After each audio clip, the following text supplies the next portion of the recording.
আগামী নির্বাচনকে সামনে রেখে খসড়া ভোটার তালিকা প্রকাশ করেছে নির্বাচন কমিশন। তালিকা অনুযায়ী বর্তমানে মোট ভোটার সংখ্যা 12,36,83,512 জন। হালনাগাদ ও সংশোধন শেষে আগামী 2 মার্চ চূড়ান্ত ভোটার তালিকা প্রকাশ করা হবে। সকালে নির্বাচন কমিশনে এক প্রেস ব্রিফিংয়ে এসব তথ্য তুলে ধরেন নির্বাচন কমিশনার অবসরপ্রাপ্ত ব্রিগেডিয়ার জেনারেল আবুল ফজল মোহাম্মদ সানাউল্লাহ। বিস্তারিত আবু সাইদ অপুর রিপোর্টে। জাতীয় সংসদ নির্বাচন অনুষ্ঠানের প্রস্তুতির জন্য খসড়া ভোটার তালিকা প্রকাশ করেছে নির্বাচন কমিশন। গেল বছরের তুলনায় শতকরা হিসেব অনুযায়ী ভোটার বেড়েছে 1.05%, সংখ্যার হিসেবে যা 18,33,312 জন। সকালে নির্বাচন কমিশন সচিবালয়ে সম্মেলন কক্ষে এই তালিকা প্রকাশ করেন নির্বাচন কমিশন। বর্তমান ভোটার তালিকায় পুরুষ ভোটারের সংখ্যা। আগামী 2 মার্চ চূড়ান্ত ভোটার তালিকা প্রকাশ করবে নির্বাচন কমিশন। 20 জানুয়ারি থেকে শুরু হবে বাড়ি বাড়ি গিয়ে তথ্য যাচাই বাছাই, যা শেষ হতে সময় লাগবে 30 জুন পর্যন্ত। আইনি বাধ্যবাধকতা অনুযায়ী এই হালনাগাদ প্রক্রিয়া সম্পন্ন করার পাশাপাশি আমাদের ভোটার তালিকা যাচাইকরণ এবং বাদ পড়ে যাওয়া ভোটারদের তথ্য সংগ্রহের জন্য বাড়ি বাড়ি যাব, সেই কার্যক্রম শুরু হবে আগামী 20 জানুয়ারি। খসড়া তালিকায় পুরুষ ভোটার 6,33,30,103 জন এবং নারী ভোটার 6,03,52,109 জন। আর এছাড়াও প্রবাসী ভোটার হিসেবে নিবন্ধন করা হয়েছে 13,151 জনকে। দক্ষিণ পূর্ব এশিয়া, মালয়েশিয়া এবং মধ্যপ্রাচ্যের 4টি দেশ, সৌদি আরব, কুয়েত, কাতার এবং সংযুক্ত আরব আমিরাত, আর ইউরোপের 2টি দেশ তথা যুক্তরাজ্য এবং ইটালিতে আমাদের 11টি মিশন অফিসে এই কার্যক্রম চালু হয়েছে। বিগত ভোটার তালিকাগুলোর বিতর্ক নিরসন করতে পুরো ভোটার তালিকাই যাচাই করা হবে, পাশাপাশি প্রয়োজনে নির্বাচনের আগে ভোটার তালিকা নিয়ে অধ্যাদেশ জারি করা হবে বলেও জানিয়েছেন নির্বাচন কমিশনার। যারা ভোটার তালিকায় এখনো পর্যন্ত সন্নিবেশিত হন নাই, তারা যেন দ্রুত আবেদন করেন সেই আহ্বান জানাচ্ছি। আমরা আজকে যে খসড়া ভোটার তালিকা প্রকাশ করলাম, কাউকে যদি আমাদেরকে অন্তর্ভুক্ত করতে হয় তাহলে একটা আইনি পরিবর্তনের প্রয়োজন হবে। এখন ভোটাধিকার নিশ্চিত করাই বর্তমান কমিশনের প্রধান চ্যালেঞ্জ বলেও জানান নির্বাচন কমিশনার। এছাড়াও ভুয়া ভোটার বিষয়ে সর্বোচ্চ সতর্ক থাকবে নির্বাচন কমিশন। রোহিঙ্গারা যাতে ভোটার হতে না পারে সেজন্য আমরা একটা বিশেষ ব্যবস্থাপনা আছে। আবু সাইদ অপু, মাই টিভি, ঢাকা। শুধু ব্যক্তি নয়, জনস্বার্থে ব্যবসা করা উচিত এবং সামাজিক ব্যবসার মাধ্যমে পরের স্বার্থ রক্ষা করা সম্ভব বলে মন্তব্য করেছেন অন্তর্বর্তীকালীন সরকারের প্রধান উপদেষ্টা ডক্টর মোহাম্মদ ইউনূস। সকালে জাতীয় সমাজসেবা দিবস 2025 উপলক্ষে সমাজসেবা অধিদপ্তর আয়োজিত ওয়াকাথন ও সমাজসেবা সম্মেলনের উদ্বোধনী অনুষ্ঠানে তিনি এই কথা বলেন। রিপোর্ট করছেন রাকিব হাসান।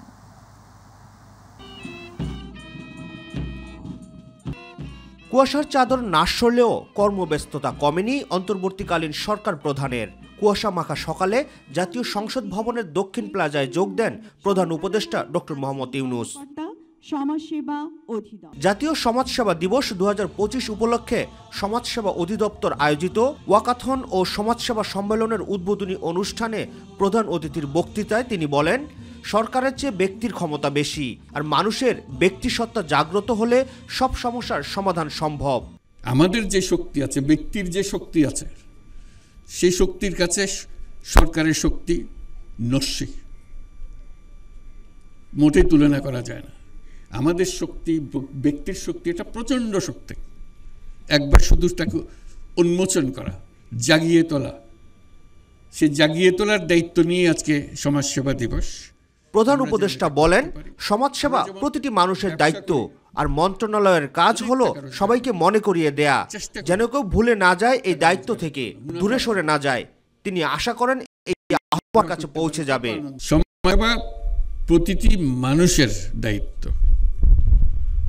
মন্ত্রণালয়ের কাজ হলো আমাদেরকে স্মরণ করিয়ে দেওয়া, পাছে যেন ভুলে না যায়, এই দায়িত্ব থেকে আমরা দূরে সরে না যাই। আজকে সেই জন্য দিবসটি পালন করা হচ্ছে, যাতে দেশের সবাইকে মনে করিয়ে দেওয়া এই দায়িত্বের কথা। এ সময় প্রধান উপদেষ্টা প্রত্যেক মানুষের মধ্যেই পরের স্বার্থে কাজ করার প্রবণতাকে জাগিয়ে তোলারও দৈনন্দিন জীবনে জনস্বার্থে কাজ করার অভ্যাস গড়ে তোলার আহ্বান জানান। কারণে আমরা উৎসাহিত করি সবাইকে, যাতে এই ব্যবসা, যে পরের স্বার্থে ব্যবসা, যেটাকে আমরা সামাজিক ব্যবসা বলি, সে ব্যবসাতে উৎসাহিত হয় এবং এখন হচ্ছে, মানুষ আস্তে আস্তে এটা বুঝছে, বিশেষ করে তরুণদের মধ্যে এটা আছে যে হ্যাঁ, আমি যখন ব্যবসা করব, নিজের স্বার্থেও ব্যবসা করব এবং অন্যের স্বার্থে, পরের স্বার্থেও ব্যবসা করব। সবাইকে ধন্যবাদ। রাকিব হাসান, মাইটিভি, ঢাকা। 43টি পণ্যের উপরে ভ্যাট বাড়ানোর সিদ্ধান্তে নিত্যপণ্যের দামের উপর কোনো প্রভাব পড়বে না বলে জানিয়েছেন অর্থ উপদেষ্টা ডক্টর সালেহ উদ্দিন আহমেদ। সচিবালয়ে সরকারি ক্রয় সংক্রান্ত উপদেষ্টা পরিষদ কমিটির বৈঠক শেষে দুপুরে সাংবাদিকদের সঙ্গে আলাপকালে এ কথা জানান তিনি। উপদেষ্টা বলেন, IMF এর শর্ত পূরণে নয়, বরং রাজস্ব বাড়ানোর স্বার্থে বিভিন্ন পণ্যের উপর ভ্যাট বাড়ানো হয়েছে। তবে 43টি পণ্যের উপরে ভ্যাট বাড়ানোর সিদ্ধান্তে নিত্যপণ্যের দামের উপরে প্রভাব পড়বে না উল্লেখ করে তিনি বলেন, সাধারণ মানুষের কষ্ট হবে না। নতুন বছরে দেশের অর্থনীতিতে স্থিতিশীলতা আসবে বলেও জানান উপদেষ্টা।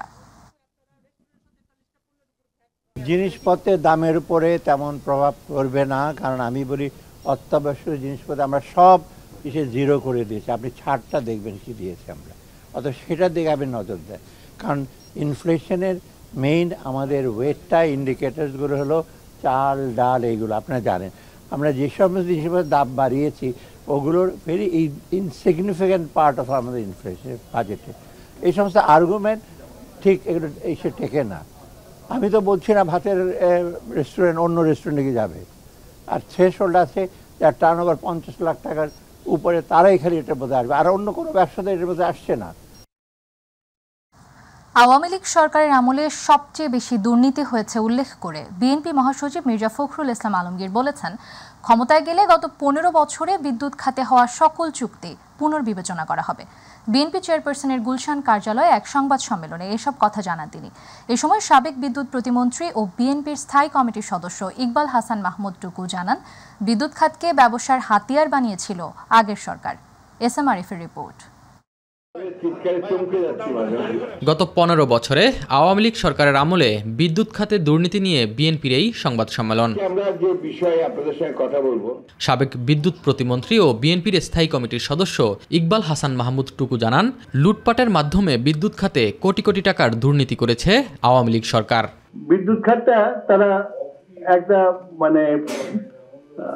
একটা ব্যবসার খাত বানিয়ে ফেলেছিল এবং তারা বুঝতে পেরেছিল এই খাত থেকে কুইক মানি বানানো যায় এবং কোনো হিসাব না দিয়ে তারা কিভাবে কন্ট্রাক্ট গুলো করেছে এটা তো পাবলিক হচ্ছে। আমি তো মনে করি যে বর্তমানে অন্তর্বর্তী সরকারের প্রথম কাজ হলো জনগণের কাছে এই কন্ট্রাক্ট গুলো উন্মুক্ত করে দেওয়া। বিএনপি মহাসচিব মির্জা ফখরুল ইসলাম আলমগীর জানান, ক্ষমতায় গেলে আওয়ামী লীগ সরকারের আমলে হওয়া সকল চুক্তি পুনর্বিবেচনা করা হবে এবং রিভিউ করে আমরা সেই হিসাবে যেটা প্রয়োজনীয় সে ব্যাপারে ব্যবস্থা নেব। রাজনৈতিক তর্ক বিতর্কে আপনার আওয়ামী লীগের যে দুর্বৃত্তায়ন, তাদের যে চুরি, তাদের যে আপনার লুটপাট, এটা কিন্তু আপনার নিচে পড়ে যাচ্ছে। এরা এক ধরনের সুবিধা পেয়ে যাচ্ছে। এই কথাগুলো আমাদের বারবার বলা দরকার। SM Arif, MyTV, Dhaka. রাষ্ট্রদ্রোহ মামলায় গ্রেপ্তার বাংলাদেশের সম্মিলিত সনাতনী জাগরণ জোটের মুখপাত্র ও পুণ্ডরিক ধামের অধ্যক্ষ চিন্ময় কৃষ্ণ দাস ব্রহ্মচারীর জামিন আবেদন নামঞ্জুর করেছেন আদালত।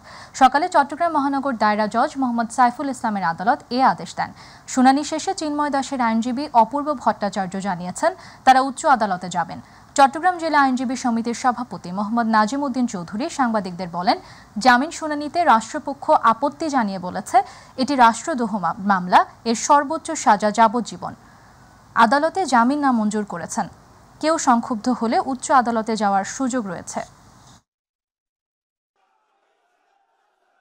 আজকে অত্যন্ত শান্তিপূর্ণভাবে আসামি পক্ষে প্রায় 20-22 মিনিট তারা বক্তব্য দিয়েছেন, তাদের জামিনের সপক্ষে যুক্তি তুলে ধরেছেন। পাশাপাশি রাষ্ট্রপক্ষের পিপি মফিজুল হক মিয়া সাহেব তিনিও বলেছেন যে এটি একটি রাষ্ট্রদ্রোহী মামলা, যাবজ্জীবন সাজা এই মামলায়। এই মামলা বর্তমানে তদন্তাধীন আছে। এই মামলা জামিন পাওয়াটা ওনার উচিত হবে না, হকদার হবেন না। মুন্সিগঞ্জ শহরের উত্তর ইসলামপুর এলাকার দরিদ্র দিনমজুর রিয়াজুল ফরাজি 2 কন্যা সন্তান আর স্ত্রীকে নিয়ে টানাপোড়েনের সংসার ছিল তার। বৈষম্য বিরোধী ছাত্র আন্দোলনে গত 4 আগস্ট মুন্সিগঞ্জের কৃষি ব্যাংক এলাকায় গুলিবিদ্ধ হয়ে মৃত্যু হয় একই এলাকার ডিপজল ও সজল নামের আরও 2 জনের। স্বজন হারানোর বিষাদ আজও পরিবারের সদস্যদের চোখে মুখে। বৈষম্য বিরোধী আন্দোলনে গিয়ে ডিপজল, সজল ও রিয়াজুল হয়ে উঠেছে রক্তে লেখা নাম। 24-এর গণ অভ্যুত্থানে 3 শহীদকে নিয়ে প্রতিনিধি শেখ মোহাম্মদ রতনের রিপোর্ট, জানাচ্ছেন শামস তাবরিজ উচ্ছ্বাস। দুই কন্যা আর অসুস্থ স্ত্রীকে নিয়ে কোনো রকমে চলছিল দিনমজুর রিয়াজুলের সংসার। তার মৃত্যুতে সংসারের চাকা অচল। রিয়াজুলের মৃত্যুতে আজ অর্ধাহারে অনাহারে দিশেহারা অসুস্থ স্ত্রী ও সন্তানেরা। আমি আমার স্বামী মারা পড়াতে মাসে কিছু সহযোগিতা করছে, হে দিতে চলতেছি, সরকার 5 লাখ টাকা দিছে, চিকিৎসা করতেছি, খাইতেছি, ঋতু চলতেছি। ছাত্র জনতার সেদিনের আন্দোলনে সহিংসতায় আরো প্রাণ হারায় রংমিস্ত্রি সজল। উত্তর ইসলামপুর এলাকার আলী আকবর মোল্লার অপর ছেলে সাইফুল মোল্লাও ছিলেন মিছিলে। জানান ভাইয়ের মৃত্যুর সেই দুঃসহ স্মৃতি, আর লাশ হয়ে বীরের বেশে বাড়ি ফেরার কথাও বলেন বাবাও। বৈষম্য বিরোধী ছাত্র জনতা গণ অভ্যুত্থানে আমার ভাই মোহাম্মদ সজল মোল্লা শহীদ হয় আওয়ামী ক্যাডারদের হাতে। ভাই শহীদ হওয়ার পরে সংসার চলতেছে এলোমেলোভাবে। আমার বাবা এক প্রকার পাগলের মতো হয়ে গেছে। শহরের উত্তর ইসলামপুর এলাকায় নানি শেফালির কাছে বড় হওয়া ব্যাটারি চালিত অটোরিকশা চালক নূর মোহাম্মদ ওরফে ডিপজল ছিলেন দুই ভাই বোনের সংসারে একমাত্র উপার্জনক্ষম। গৃহপরিচালিকা মায়ের কষ্ট ঘোচাতে চাওয়া ডিপজলের সেই স্বপ্ন ধূলিসাৎ হয়ে গেল গত বছরের 4 আগস্ট। এখন সবকিছুই যেন অতীত। এই নাতি আমার সংসারটা আমার চালায় গেছে, সেই নাতি আমার নাই, আমি মানুষের ইরেকে আমার কি লাভ, হ্যাঁ তো আমার শাস্তি আমি চাই। মুন্সিগঞ্জে 4 আগস্ট প্রাণ হারানো 3 জনই অত্যন্ত দরিদ্র পরিবারের বলে জানিয়েছেন স্থানীয় জনপ্রতিনিধিরা। সরকারি সহায়তায় তাদের পুনর্বাসন করা উচিত বলেও মনে করেন তারা। আমি ব্যক্তিগতভাবে একজন যোদ্ধা হিসাবে আমি চাই যারা বৈষম্য বিরোধী ছাত্র আন্দোলনে নিহত হয়েছেন তাদের পরিবারগুলোকে বর্তমান যে সরকার রয়েছে এবং ভবিষ্যতেও যে সরকার গঠন করবে তাদের এই নিহত পরিবারগুলোকে একটি স্থায়ী তাদের ভালো সুযোগ সুবিধা তৈরি করে দেওয়ার জন্য আমি জোর দাবি জানাচ্ছি। নগদ অর্থের চেয়েও বেশি উপকার হবে যদি প্রতিটা পরিবারকে এরকম একটা পুনর্বাসন করে দেওয়া যায়, হয় ওর কারো ভাই বা কারো বোন বা ওই পরিবারের কাউকে যদি একটু সরকারি চাকরির মধ্যে একটা ব্যবস্থা করে যায়, তাহলে আমি মনে করি সারা জীবন পরিবারগুলি ভালো থাকবে। বৈষম্য বিরোধী ছাত্র আন্দোলনে চালানো হত্যাকাণ্ডের ঘটনায় হওয়া মামলাগুলো অত্যন্ত গুরুত্ব নিয়ে পর্যবেক্ষণ করছে পুলিশ। তদন্তে প্রমাণের ভিত্তিতে আসামিদের বিরুদ্ধে আইনগত ব্যবস্থা নেওয়া হবে বলে জানিয়েছে পুলিশ। বৈষম্য বিরোধী আন্দোলনের সময়ের ঘটনাকে কেন্দ্র করে মুন্সিগঞ্জ জেলায় 3টি হত্যা মামলা সহ মোট 13টি মামলা রুজু হয়েছে। প্রত্যেকটি মামলা আমরা অত্যন্ত গুরুত্ব দিয়ে তদন্ত করছি।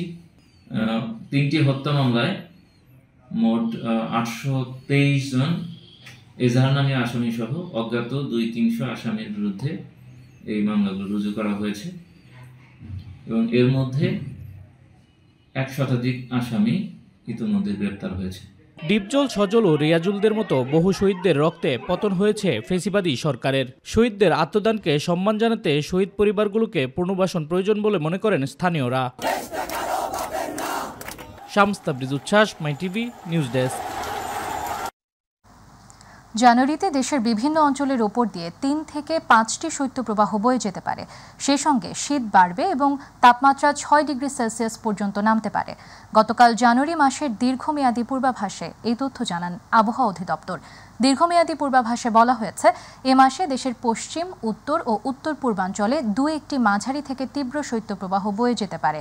এছাড়া দেশের অন্যান্য অঞ্চলে 2-3টি মৃদু থেকে মাঝারি শৈত্যপ্রবাহ বয়ে যেতে পারে। আবহাওয়া অধিদপ্তরের আবহাওয়াবিদ শাহিনুল ইসলাম বলেন, 10 জানুয়ারির কাছাকাছি সময়ে দেশের শৈত্যপ্রবাহ আসার আশঙ্কা বেশি। 8 ও 9 জানুয়ারি দেশের কোনো কোনো অঞ্চলে বৃষ্টি হতে পারে। 9 বা 10 জানুয়ারি দেশের কোনো কোনো অঞ্চলে শৈত্যপ্রবাহ বয়ে যেতে পারে।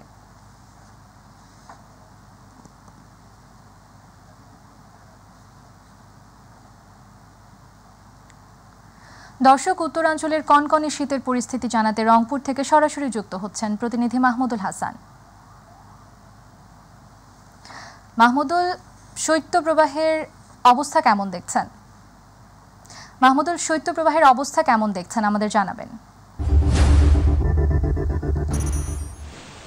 জি উর্মি, আপনাকে জানিয়ে রাখি যে এই মুহূর্তে কিন্তু উত্তরাঞ্চলের ওপর দিয়ে যে শৈত্যপ্রবাহ সেটি কিন্তু বয়ে যাচ্ছে। এ কারণে কিন্তু যে হিম বাতাসের সাথে যে আসলে এই শৈত্যপ্রবাহ সেটি কিন্তু চলমান রয়েছে। তবে আজকে কিন্তু সকাল থেকেই যে কাঙ্ক্ষিত সূর্যের দেখা সেটি কিন্তু রংপুরে মেলেনি। তবে আজকে কিন্তু আসলে এখন দুপুরের সময়, তারপরেও যে আসলে মানুষজন, সাধারণ মানুষ যারা আসলে কর্মজীবী মানুষ, সেই কর্মজীবী মানুষরাও কিন্তু এই কনকনে শীতের কারণে কিন্তু তারা আসলে তাদের যে জনজীবন একেবারে জুবুথুবু অবস্থায়, এবং বিশেষ করে আমি যে জায়গাটিতে রয়েছে এখানকার অনেকেই কিন্তু আসলে তারা কর্মজীবী, অনেকেই কিন্তু মাইক্রো বাসের ড্রাইভার, অনেকেই অটোরিকশা চালক, অনেকেই কিন্তু আসলে তারা এই যে একটু শীত নিবারণের জন্য কিন্তু খড়কুটো জ্বালিয়ে তাদের যে শীত নিবারণের চেষ্টা করছে। এবং বিশেষ করে জানিয়ে রাখি যে রংপুর অঞ্চলে যখন এই শীতের প্রকোপ বাড়তেই থাকে তখনই কিন্তু এই অঞ্চলের যে কর্মজীবী মানুষরা তারা একেবারেই কর্মহীন হয়ে পড়ে। এই কারণে কিন্তু এখানকার মানুষজনরা কিন্তু আসলে চরম কষ্টে রয়েছে। এবং বিশেষ করে যে আমরা দেখেছি এই অঞ্চলের যে নিম্ন অঞ্চলগুলো, বিশেষ করে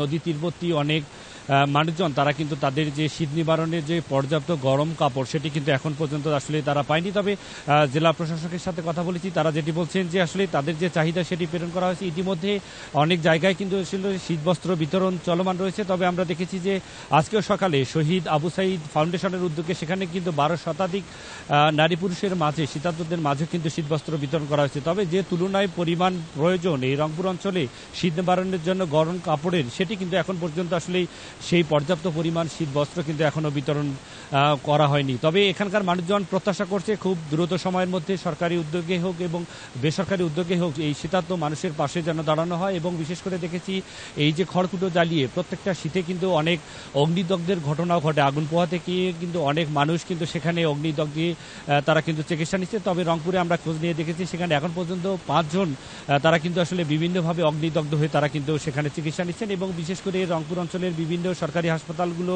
বেসরকারি হাসপাতালগুলোতে সেখানেও কিন্তু যে শীতজনিত নানা রোগে আক্রান্ত হয়ে বয়োজ্যেষ্ঠরা, শিশুরা কিন্তু সেখানে আক্রান্ত হয়ে সেখানেও চিকিৎসা নিচ্ছে। এবং পাশাপাশি আমরা দেখেছি যে কৃষিক্ষেত্রেও কিন্তু এই যে প্রভাব সেটি কিন্তু বড় একটা প্রভাব ফেলেছে। এবং বিশেষ করে যে সামনে বোরো রোপণ, এই রোপামনে কিন্তু যে বোরো রোপণ, সেই বোরো রোপণে কিন্তু যে বীজতলা সেটিও কিন্তু নষ্ট হওয়ার একটি উপক্রম। কারণ এই আবহাওয়া যদি এভাবে চলমান থাকে, এখনও কিন্তু 10 ডিগ্রির ঘরে রংপুরের যদি আজকে আবহাওয়া সকাল 9টার পরে যদি আবহাওয়া অফিসের তথ্য মতে বলা যায় যে এখন কিন্তু রংপুরে 10 ডিগ্রির ঘরে তাপমাত্রা বিরাজ করছে। এই কারণে এই অঞ্চলের মানুষরা, বিশেষ করে কর্মজীবী মানুষরা কিন্তু অনেকটাই কর্মহীন হয়ে পড়ছে।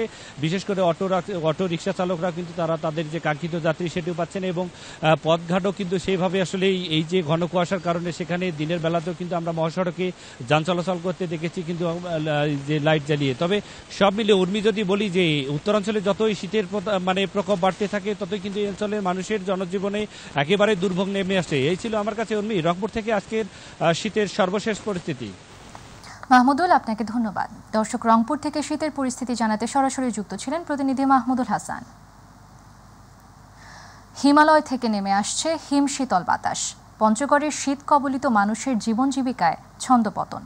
জানুয়ারির দ্বিতীয় দিনেও বৈরী এই আবহাওয়া সীমাহীন জনদুর্ভোগ বাড়িয়েছে। দিনের বেশিরভাগ সময় কুয়াশার চাদরে ঢাকা থাকে আকাশ। এর মধ্যে শুরু হওয়া শীতল বাতাসে জবুথবু জনজীবন। বৃহস্পতিবার সকাল 6টায় পঞ্চগড়ের তেঁতুলিয়ায় তাপমাত্রা রেকর্ড হয়েছে 11.4 ডিগ্রি সেলসিয়াস। পঞ্চগড়ের তেঁতুলিয়া আবহাওয়া অফিসের ভারপ্রাপ্ত কর্মকর্তা জিতেন্দ্রনাথ রায় বলেন, পঞ্চগড়ের তেঁতুলিয়া উপজেলাটি হিমালয়ের কাছে হওয়ায় উত্তর পশ্চিমাঞ্চল থেকে বয়ে আসা হিমেল হাওয়ায় বেশ ঠান্ডা অনুভূত হচ্ছে। সামনের দিনে তাপমাত্রা আরও কমতে পারে। চলতি সপ্তাহে বৃষ্টিপাতের সম্ভাবনা রয়েছে। সঙ্গে থাকবে একাধিক মৃদু শৈত্যপ্রবাহ।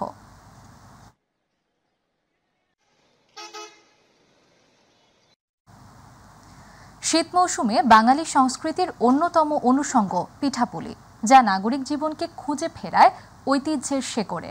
আর তাই শীতের পিঠা তৈরিতে পিছিয়ে নেই রাজধানীর পিঠা শিল্পের কারিগররা। এদিকে হাতের নাগালে নগরীতে গড়ে ওঠা এসব ভ্রাম্যমাণ পিঠার দোকানে হরেক রকমের পিঠার স্বাদ পেয়ে খুশি পিঠানুরাগীরা। তারা বলছেন, এর মাধ্যমে থেমে থাকছে না দেশজ সংস্কৃতির বিকাশ। জাহিদ আহমেদ বাবুর রিপোর্ট। আবহমান কাল ধরে শীত আসলেই বাংলার ঘরে ঘরে পড়ে যেত পিঠাপুলির ধুম, কিন্তু কালের বিবর্তনে সে ধারা প্রায় লুপ্ত হবার পথে। তথাপিও শীতের বিকেল কিংবা সন্ধ্যা পরবর্তী হরেক রকমের পিঠা খেতে কার না ভালো লাগে। আর তাই দেশজ সংস্কৃতির এক অনন্য শিল্প সমাদৃত এই পিঠাকে নেবে চাই পিছিয়ে নেই রাজধানীর মানুষ। বাঙালি সংস্কৃতির এই ধারা অব্যাহত রেখে নগরীর এসব ভ্রাম্যমাণ পিঠার দোকানে দেদারসে চলছে হরেক রকমের পিঠাপুলি বেচাকেনা। বাহারি পদের এসব পিঠার সাথে মন উজাড় করা হরেক রকমের ভর্তাও যেন পিঠা অনুরাগীদের নিয়ে যায় বাঙালি ঐতিহ্যের শেকড়ে। সবসময় তো আমরা বাসায় খাই, তো শীতের দিনে বাইরে পিঠা না খাইলে তো আর কি আসলে শীত উপভোগ হয় না আর কি।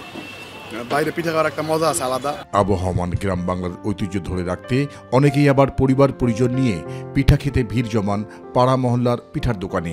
ঘুরতে আসছি আর পিঠা মজা খুব, পিঠা খাইতে আসছি। আমাদের তো এখানে বাবা মা নাই, আমরা বানাতেও পারি না, তার জন্য কিনে খাইতেছি। এখানে তো মা বাবা থাকে না, তাই ফুটপাতে এখানে একটা আন্টি পিঠা বানায়, এখানকার পিঠা অনেক মজা। নগর জীবনে পিঠাপুলির আয়োজন প্রায় দুঃসাধ্যের বিষয়, তাই নগরীর বিভিন্ন পাড়া মহল্লায় গড়ে ওঠা এসব পিঠার দোকানে সাধ্যমতো পিঠা ক্রয় করতে পেরে খুশি নগরবাসী। তো যখন গ্রামে যেতাম তখনই পিঠা খেতে পারতাম, তো তখন এই জিনিসগুলো এরকমভাবে ছিল না। হয়তো রাস্তাঘাটে একটু ভাপা পিঠা পাওয়া যেত, তাও অ্যাভেলেবল না, কিন্তু অন্য পিঠা পাওয়া যেত না। নিয়ে আর বেবিকে নিয়ে আসছি পিঠা খেতে, খুব ভালো লাগছে। শীতটা আমরা পিঠা পার্বণ দিয়ে খুব উপভোগ করছি। তখন মনে করেন যে বাড়িতে গেলে নানু এরা সবাই পিঠা বানাইতো, চিড়া মুড়ি সব কিছু শীতের সময়, তারপরে আমার আম্মা, কিন্তু আমরা তো আর সেই সময়টা দিতে পারতেছি না ছেলে মেয়েদেরকে। বেচা বিক্রি ভালো হওয়ায় পিঠা শিল্পের কারিগররা জানান দৈনিক পিঠাপুলি বিক্রি করে সংসার তাদের ভালোই চলে যাচ্ছে। অন্যান্য সময় হচ্ছে এই ডিম পিঠা, পাপা পিঠা, আর শীতকালে আর চাপটি পিঠাটা বেশি চলে। আমাদের পিঠার উপরে সংসার নির্ভর করতেছে। বাঙালি সংস্কৃতির এক অবিচ্ছেদ্য অংশ পিঠা, তাই পিঠা অনুরাগীরা মনে করেন পিঠার এই আয়োজন হোক নগর জীবনের প্রতিটা ঘরে ঘরে। জাহিদ আহমেদ বাবু, মাই টিভি, ঢাকা।